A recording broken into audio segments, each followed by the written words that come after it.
Welcome to a breaking edition of Legal AF. We've got some breaking news coming out of the Eastern District of Virginia and Judge Brinkema's courtroom, where she heard argument today about whether she was going to extend her temporary restraining order to block the Jan 6th anti-weaponization slush fund or not. Was it mute?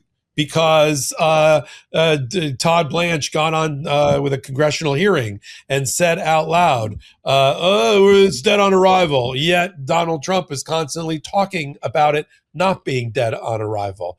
And so the parties have been battling it out with filings leading up to the hearing. There were amicus briefs that were filed by members of the Senate, including Cassidy and Cory Booker, that were accepted by the judge. Got late filings by both sides because coming into the hearing, another judge, Judge Leon, now known as the ballroom judge, he went the other way. He said, I'm not going to block the fund in a case brought by two Jan 6 officers because he thinks that Todd Blanche's comment was enough for him. And they tried to file that in this case to get Judge Brinkema to follow Judge Leon's lead. Fortunately, we have somebody that we're going to follow. We're going to bring in Adam Klasfeld, who is standing in front of the courthouse because he was there inside the room for the hearing, and will give us all the color of what went down against the Department of Justice. Hey, Adam.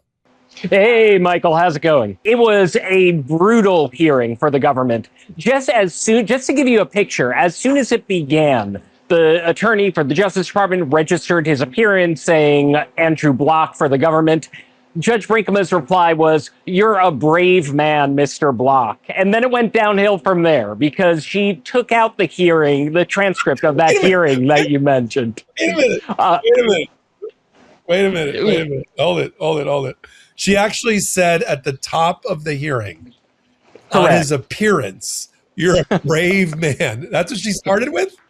That's what she started with. And Michael, it got worse from there because Block was the same attorney who had argued in front of Judge Leon in D.C. She took out the transcript from that hearing where Judge Leon asked him multiple times, why not just rescind the legal paperwork behind this whole thing?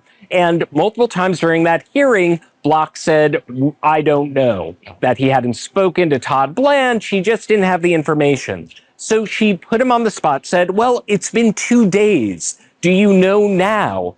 And when he said he doesn't know, he doesn't have ready access to Todd Blanche, she said, I cannot believe, given the significance of this case, that you just simply do not know this. You couldn't get the answer to that question. And she weighed the evidence of mootness. And I'm standing right now, the federal court behind me in the Eastern District of Virginia, Alexandria, is within the jurisdiction of the Fourth Circuit Court of Appeals. And to add a little bit of color, Michael, she had ruled in a different case on the issue of mootness. She had accepted an argument much like this. Oh, we're not going to move ahead with the activity. She was overruled on that question in the Fourth Circuit, and the lawyer who got her overruled was in the courtroom. So she called out that attorney in the courtroom and said, here's the state of the case law. You can't simply say we're voluntarily ceasing allegedly illegal activity. So she puts the attorney on the spot. The person behind the case law that allows this case to move forward is sitting in the courtroom. And it was a tough reception for Andrew Block. She quickly found that there was jurisdiction. Before you go further, let's just get the headline out. Did she extend the injunction or not? Oh, absolutely. I'm sorry. I thought that was said right at the top. Correct. She extended it's not a temporary restraining order. It is now a preliminary injunction. And one of the things that she did at the very end, she gave the federal government 1 week to put under a sworn declaration that this fund is truly dead, because the government is trying to eat their cake and have it too, where it's, oh, the fund isn't moving forward, but they're not putting anything in writing to formally rescind it. So as of this moment, this $1.776 billion slush fund is blocked. The government has 1 week to alter the status of that injunction by formally saying in writing under oath that this is permanently not moving ahead. And Michael, yeah, you were asking? I was going to ask you a question. I mean, did it come up in the colloquy with the court, or in response to something that was, I don't even know if the Democracy Forward lawyers argued, but maybe you'll tell me they did. Maybe they just had to sit down on their hands. Right. Because sometimes I've been in a situation where, you know, I was about to get up and I realized the judge is doing my work for me. Time to sit down. The discretion being the better part of valor. But did it also come up like the judge saying something just matter of factly, like, so if you really believe that Todd Blanche announced that it's blocked and it's dead on arrival, what do you care if I block it or not? In other words, did that come up in kind of that way, that matter of fact way?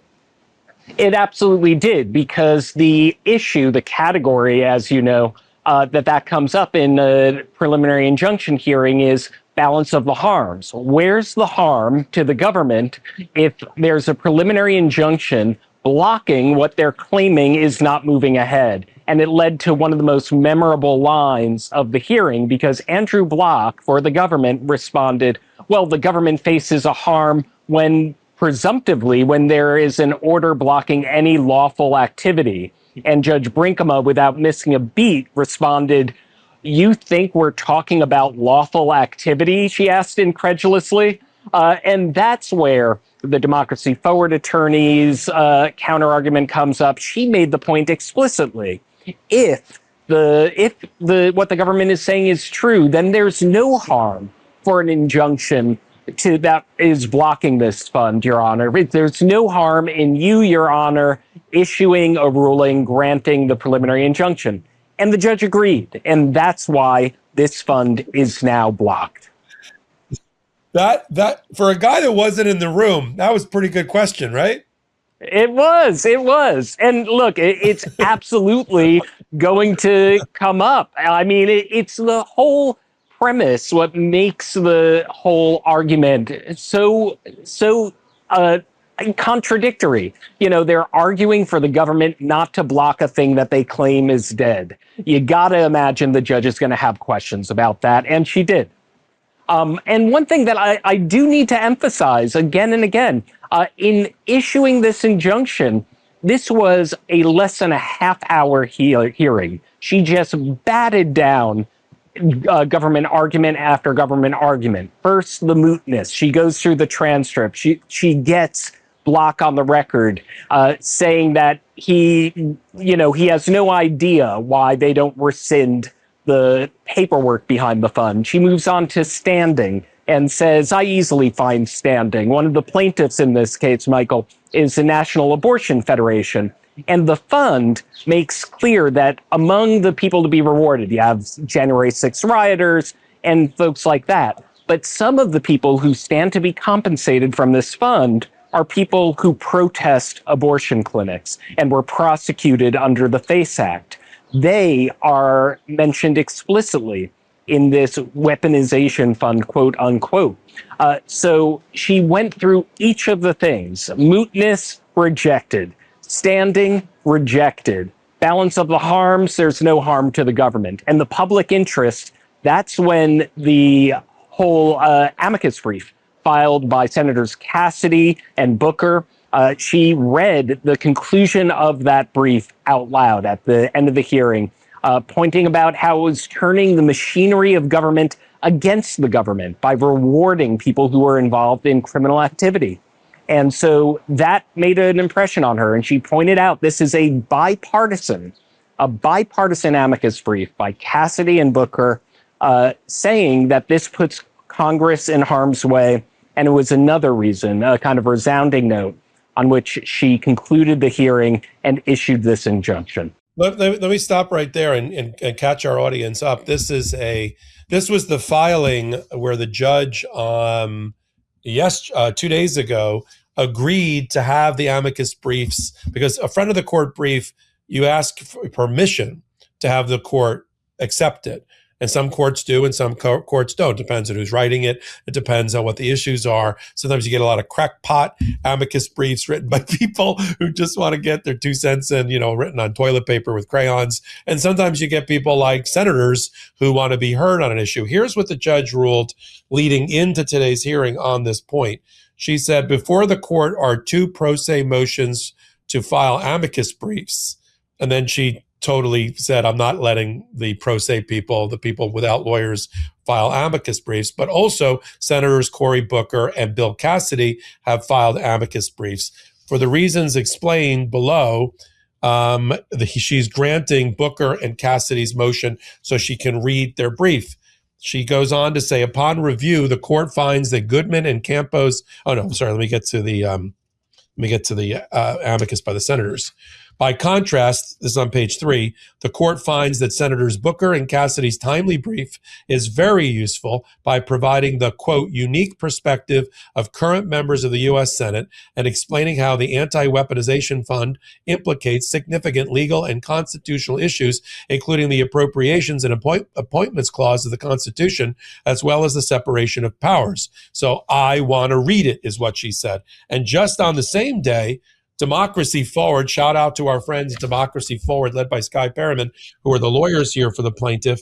They filed a notice of supplemental authority out of the Atlantic, and Sarah Fitzgerald, who does some amazing reporting about the White House and the FBI and Kash Patel, because she reported in an article that they wanted the judge to know about, Trump isn't giving up on his slush fund, that, quote, 8 people familiar with the so-called fund, including current and former Justice Department officials and current and former members of Congress and political operatives close to the administration, all said the Justice Department officials and people close to the White House have indicated that the payout has not actually been scrapped. Judge, read that article too. And that got filed coming in to today's hearing, right? Right. And as a matter of fact, Judge Brinkema noted that Trump himself said in interviews, I'd be disappointed if that doesn't go ahead. And she said, if the president of the United States says that he's disappointed if something isn't going to happen, then there's a great incentive for it to happen again. And as a matter of fact, an exact quote that she said, she pointed out that the standard is there has to be absolute certainty that the allegedly illegal conduct isn't moving ahead. And she said that it's beyond any reasonable doubt, was the exact quote, that it hasn't met that standard for mootness. And all they had to do, to bring it kind of full circle with some reporting that you and I have been doing on Kilmer Abrego Garcia, all they had to do was to rescind the documents or even submit an affidavit under oath or bring in Todd Blanche under oath, not just what he said to Congresswoman, I forget which one it was, for New York about, it's dead on arrival, but actually file under oath, under penalty of perjury, a document that would have killed the fund, not only the fund, but the next day amended settlement agreement, which gave Donald Trump and his family complete super pardon, as Jamie Raskin calls it, for all criminal liability, effectively, and tax liability predating the settlement. All he had to do was come into court. I think if he came into court, it would have been a powerful moment, or file the affidavit. But just like in Kilmer Abrego Garcia, where all he had to do was show up and look the judge in the eye and try to convince them that it wasn't malicious prosecution, the DOJ said, we don't want to put Todd Blanche anywhere near this. In fact, Block comes in and goes, I still haven't talked to him. And so you see, Blanche is in hiding. He just refuses to come in and answer and stand and deliver under oath in cases, even if it means he's going to lose.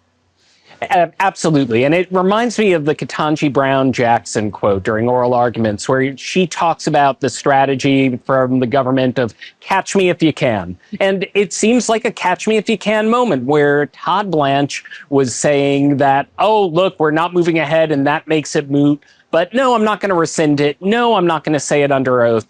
This is what Judge Brinkema shot down. This is what she said is not good enough under the case law and not good enough to pass her sniff test. I will say one more thing, Michael.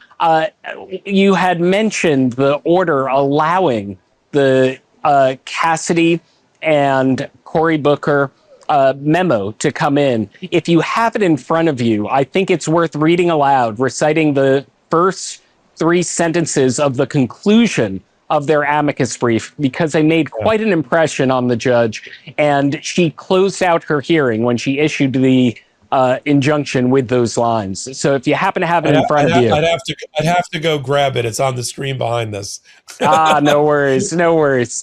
No. We're live TV, everybody. But look, what's going to happen here? This is she has blocked it not just for these plaintiffs and Democracy Forward. She has extended her injunction, now a preliminary injunction, until the end of the case. And now if Donald Trump and the Department of Justice don't like it, they can go take it up first to the Fourth Circuit Court of Appeals, which sits over the Eastern District, where the Trump administration has not done well, including about a guy named Abrego Garcia, because there was Maryland also sits there.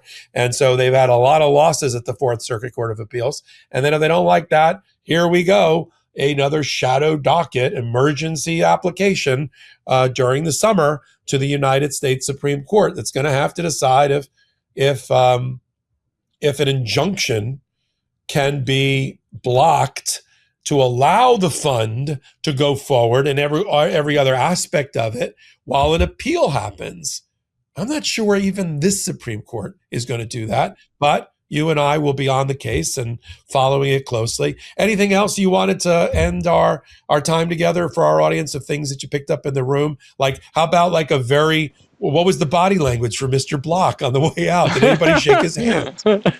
Well, I would say that he had every reason to look very dejected. Like I said, it was a rough reception from the start. You're a brave man, Mr. Block. I would say he put on a brave face. It was not an easy hearing, but it was mercifully just less than a half hour long. And look, Judge Brinkema is not a fool. She had read aloud, among the many things that she read, was the fact that Trump called her a radical left judge when she blocked the thing the first time. So the tenacity with which the Justice Department is trying to keep this thing alive works against their claim that it's dead. Yeah. And I think at the end, that's what motivated her. And that's why I went to the courtroom today, because I thought that that it's those moments. It's when you understand the historical context, you have to be there. Yeah, I like that observation. It's like they're trying awfully hard to revive or to protect them killing something that the judge is more than willing to kill for them. It's like, what? I don't understand. If the cat, you and I talked about the Schrodinger's cat experiment. If the cat is really dead, then what do you care if the judge shoots it? Like, I don't really understand. Right. The Trump DOJ tried to make it quantum physics. They want the cat alive or dead, and dead at the same time. But Brinkema just killed the cat. Let's put it all together. The cat is now dead. For those that are pet lovers, we're talking about a thought experiment. We're not talking about an actual cat or dog or any other animal. We're just making fun of something. I'm glad you're here, Adam. You're going to head back to your headquarters back in New York? Yes, I'm heading on a train this afternoon. Great. Well, thank you for doing your intrepid reporting from the front of, to me, it looked like an apartment building, but apparently it's the Eastern District of Virginia courthouse, federal courthouse, and Senior Judge Brinkema. And look at that inside the courtroom reporting you can only get from All Rise News and Adam Klasfeld. If you're not already a subscriber to all that Adam does on Legal AF YouTube channel and on his own Substack, you need to be. You see where your money goes. People are like, I wonder where my subscription goes. It puts him on a train, gets him in a room with a press pass to report on things. You're not going to read that anywhere else, the stuff that he just said. And I'm so glad that you're my friend and colleague and we get together like this on a regular basis. Me too, Michael. Always a pleasure. Great. And we'll do it the next time at the next courthouse. Yeah. And I'm going to have next Wednesday, Sky Perryman is going to be scheduled to be on with me. the head of Democracy Forward, who litigated this case successfully.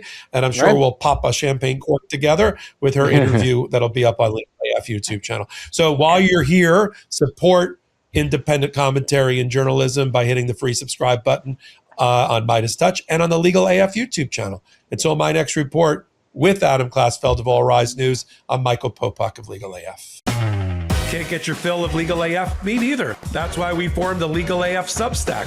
Every time we mention something in a hot take, whether it's a court filing or a oral argument, come over to the Substack. You'll find the court filing and the oral argument there, including a daily roundup that I do called, wait for it, Morning AF. What else? All the other contributors from Legal AF are there as well. We got some new reporting. We got interviews. We got ad-free versions of the podcast and hot takes. Where? Legal AF on Substack. Come over now to free subscribe.